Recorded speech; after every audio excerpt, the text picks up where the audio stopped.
And now we're delighted to welcome a panel of beloved all-stars, the creme de la creme, really. Major General Eitan Dangot, former coordinator of government activities in the Palestinian territories. Yariv Oppenheimer, project director of the Two-State Coalition and the Geneva Initiative. Sinijlawi, chairman of the Jerusalem Development Fund. And Mr. Yehuda Glick, president of the Shalom Jerusalem Foundation. Gentlemen, thank you so very much for joining us here tonight. We appreciate it very much. I was debating with myself what should be the first question, whether we should first talk about the sticking points, whether we should seek to find what we agree on first. And then I realized that perhaps we should start by asking, should we even talk about what is next? Maybe it's too soon. And I quoted him numerous times in those past weeks, Lewis Carroll and Alice in Wonderland, saying that if you don't know where you want to go, it doesn't matter which path you choose. Maybe this ambiguity also has a virtue. So should we talk about the day after? Major General Dangot. The answer, absolutely yes. It has started already from the moment you open the fire, from my experience. You cannot make any military activity without planning the next step.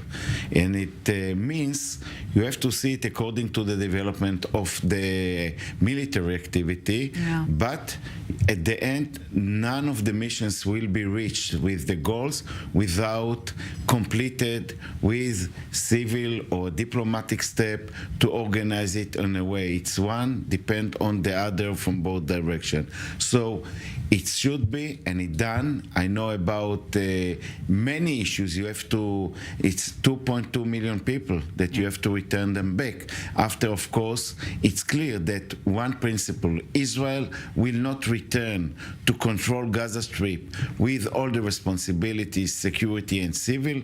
The security is a different will be, and we will talk about it later. Secondly, the mechanism of civil will have to be planned for a few steps, for a few stages. It will be done during the time. And in this mechanism, you have to develop flexibility. And one thing, what happened and what was before the 6th of October will not be from the 7th. So you have to be, and it's very, let's say, direct, that you don't have a second opportunity to fail and to repair it. Mr. Yehuda Glick, your thoughts? Look, I think we should definitely always think about what would be and what should be. I would say 2 points. What is the right, what does justice demand, what should be there, and what should not, definitely not be there. The answer eventually will be somewhere in the middle. So I can start with saying what should be there, what is right and justice.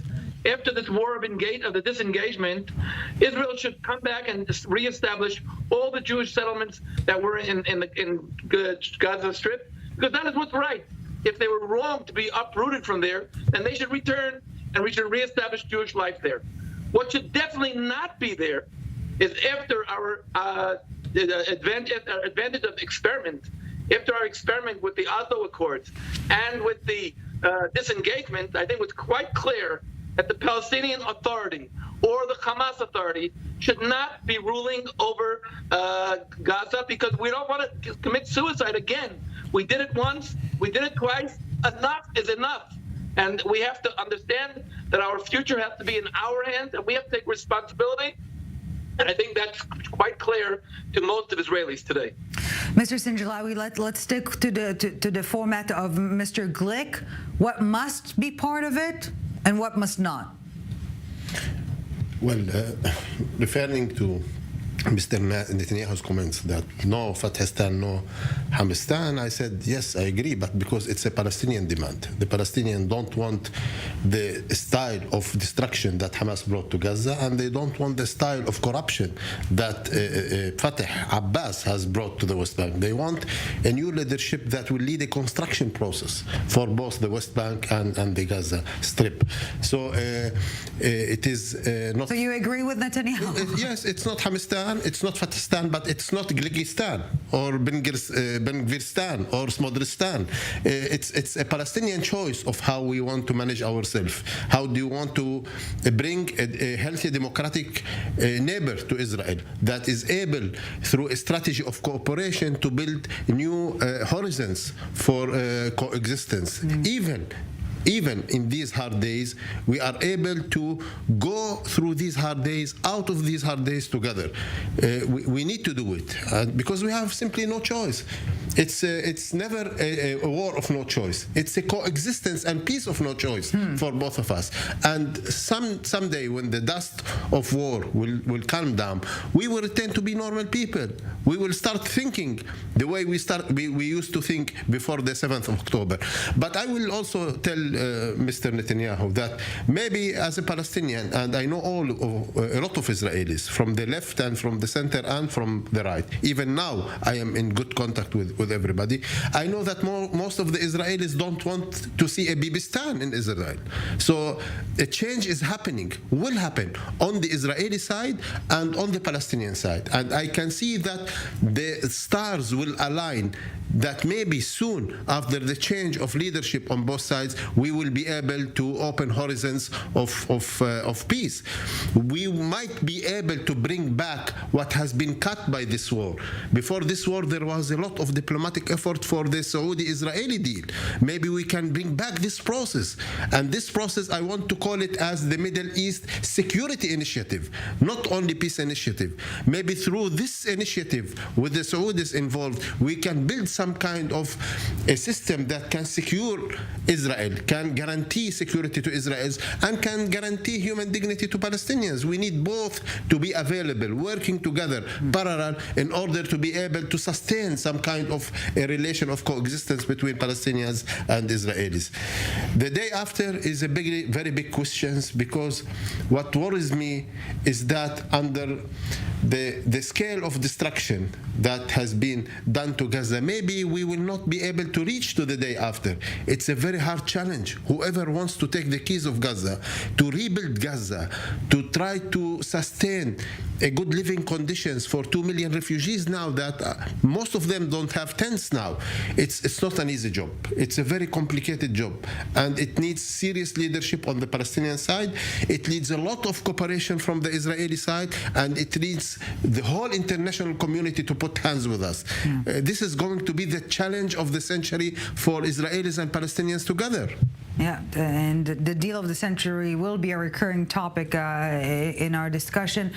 Mr. Oppenheimer, your thoughts? Yeah, I think we are talking about the day after, but in order to reach the day after, we need to speak about this issue, because Israel is not alone, and the reason why we are still getting credit for in time to fight Hamas and to overcome Hamas is because people believe, the world believe that Israel defends itself, and if we will adopt the ideas of Yehuda Glick, we will be automatically alone, because we will prove the other side that we are not here to protect the state of Israel, but to occupy Gaza, and this is something that no one in the world, especially not the United States, would like to support. Having said that, the position that Netanyahu is taking now is making the war more difficult for Israel, and we will have less time, because when Netanyahu is not saying about the day after, and he's not talking about the Palestinian leadership that will take over Gaza, he is actually talking about occupying Gaza by Israel, because there is no other alternative. The support for the current stage of the war is much smaller, and this is something that we need to take into consideration. In order to reach the day after, we need to speak about it, otherwise we will not have time and we will stay with Hamas in power. The interest of Israel is to have one address in the Palestinian side, in Ramallah and in Gaza, a Palestinian address, and I do believe that the Palestinian Authority should change in order to be this address. But this is what scared the right wing in Israel as well. The reason why Netanyahu and the right wing are against the idea that Palestinians will control Gaza, they don't want to see one address. They would like to see the division between the West Bank and Gaza, and there you don't have a partner. partner, no one to speak about, a political solution. We can postpone the idea of two states forever. And this is why this change and this potential change is really make them afraid. And this is why they are so against the Palestinian leadership taking over Gaza, because they don't want to see a political progress in the day after. Gentlemen, I do want to remind you that, albeit we will obviously do it respectfully, you feel free, please, to interact. Major General Dangot, to the point Yariv just made on this one address, security speaking, not political, security speaking, this notion of two addresses, is it sustainable? Of course. We don't have any other choice. First of all, we cannot give anybody to control the security instead of us for ourselves. We failed completely in the tragedy on the 7th of October. We saw what has been established inside Gaza.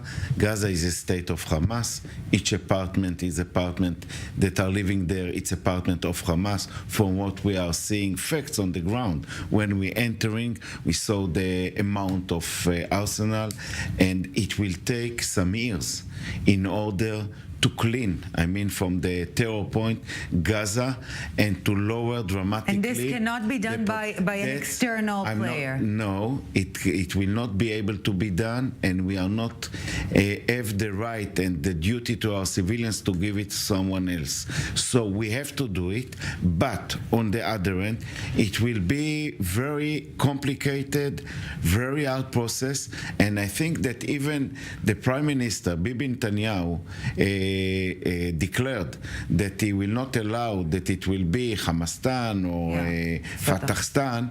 He brought that it will be only one authority that will be in the West Bank and will be in Gaza. This is the outcome of his words. Even he didn't mean to say it.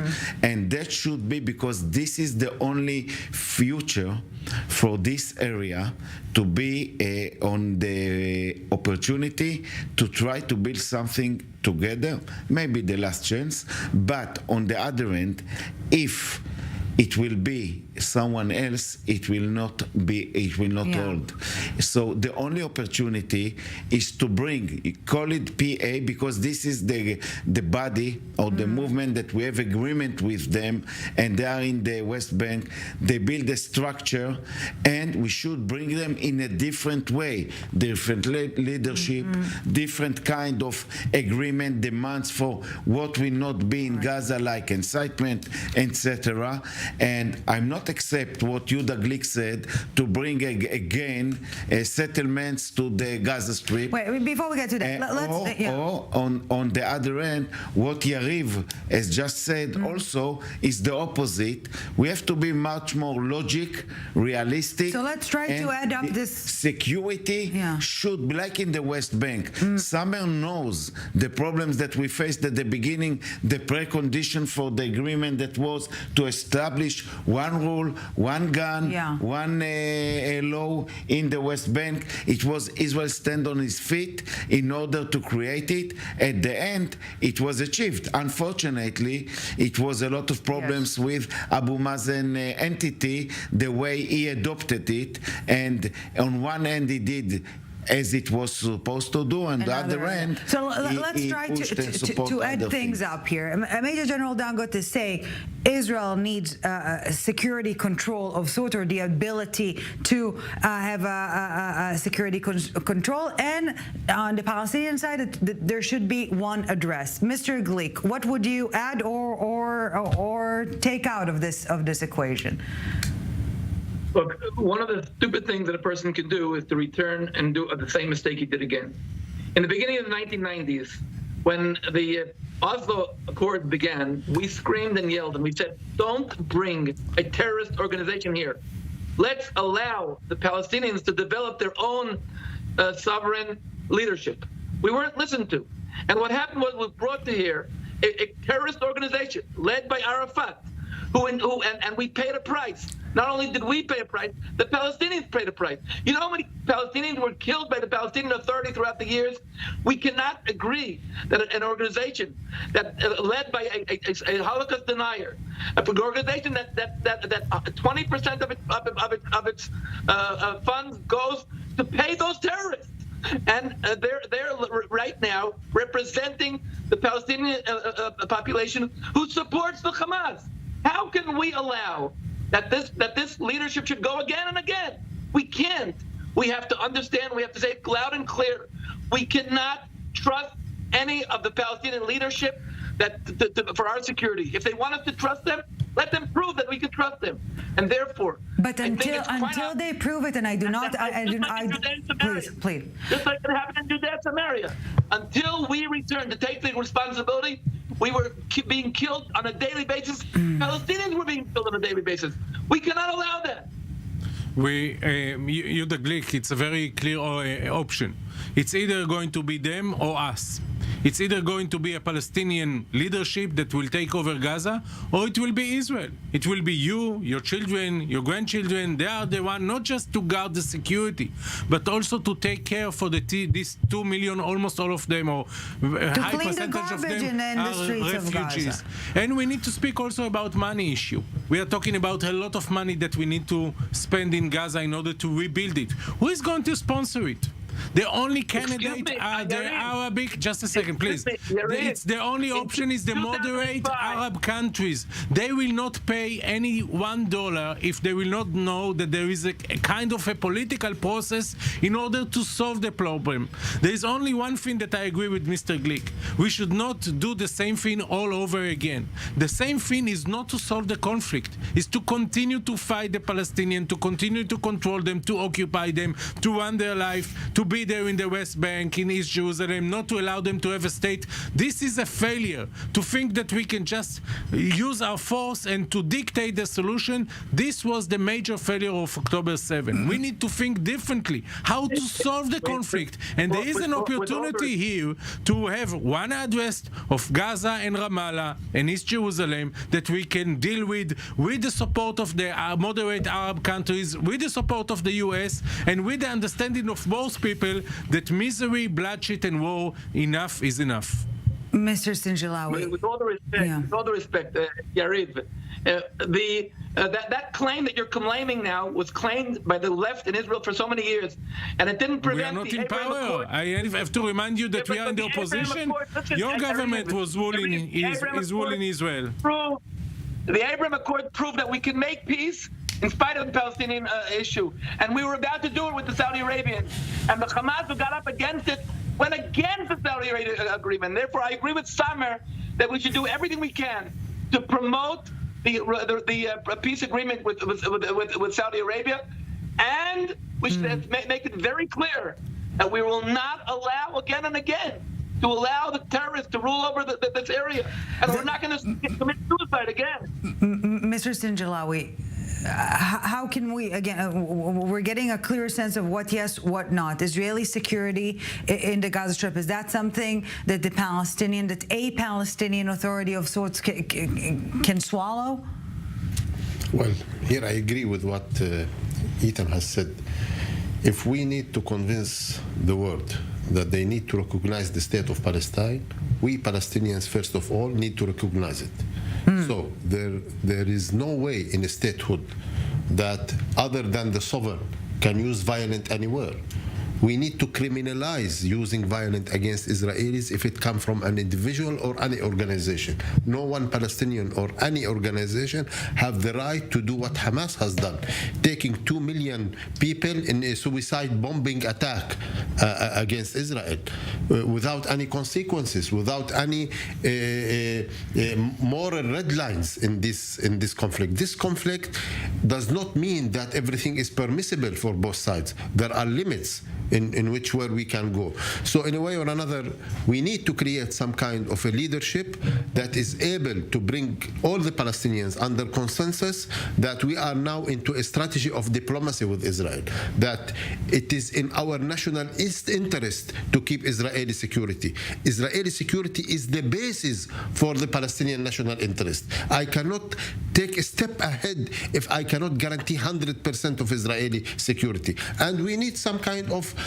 partner in Israel that believes that it's an Israeli national interest, the prosperity of the Palestinians, the well-being of the Palestinians. This is number one. Number two, I say to Mr. Glick, there is total destruction now in Gaza. If Israel is willing to invest the reconstruction of Gaza, if Israel is willing to sponsor the civil services for 2.3 million Palestinians, you are welcome. You are invited. We need now around 50 billion USDs to reconstruct Gaza, and we need around 15 billion USD yearly to maintain Gaza. If you wish to take this job on behalf of the Arabs and the international community, you are most welcome. But take into consideration that no Arab country, not the European Union, not the Americans, will invest $1 in reconstruction of Gaza if they are not 100% sure that this is the last war. And we need to prove that this is the last war. I don't want to guarantee for Israel the security in the future. I want the Arab countries within a regional arrangements to be the guarantee for the Israelis on security wherever there are borders between the Palestinian entity and the state of Israel. Well, gentlemen, this is the change, by the way. What we are talking about, or base, or I saw it from Yehuda Glick that I respect a lot his view, but is living the past. And what we are now, we cannot say on one end Saudi Arabia, on the other end without Palestinians. Does he think that Saudi Arabia will be here without a new Palestinian leadership?